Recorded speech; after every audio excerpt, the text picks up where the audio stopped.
Rishad gets his man. প্রথম ওভারে maiden দিয়ে হ্যাটট্রিক করলেন রিশাদ হোসেন, যা দেখে একই কাণ্ড পাকিস্তানি তরুণী। বিস্তারিত জানুন পুরো ভিডিও জুড়ে।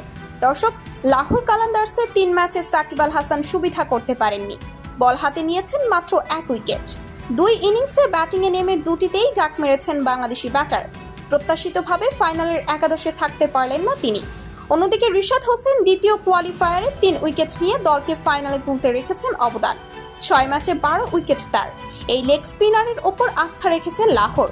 শিরোপার লড়াইয়ে টস জিতেছে ব্যাটিং করার সিদ্ধান্ত নেন কোয়েটা গ্ল্যাডিয়েটর্স। আর ফিল্ডিংয়ে নেমে শুরুতেই আঘাত হানেন শাহিন আফ্রিদি। এরপর 7 নম্বর ওভারে বল করতে আসেন রিশাদ হোসেন, আর বল হাতে পেয়েই প্রথম ওভার মেইডেন দিয়ে করলেন এই আসরের প্রথম হ্যাটট্রিক। ফলে রিশাদকে জড়িয়ে ধরে মাটিতে ফেলেন শাহিন সিকান্দার রাজারা। গাড়ি থেকে চুমু দেন এক পাকিস্তানি তরুণী, যেটা হাতছাড়া করেনি ক্যামেরাম্যান। তো দর্শক, ফাইনাল ম্যাচে রিশাদের এমন বোলিং নিয়ে আপনাদের মন্তব্য কি তা অবশ্যই জানিয়ে দিবেন আমাদের কমেন্ট বক্সে।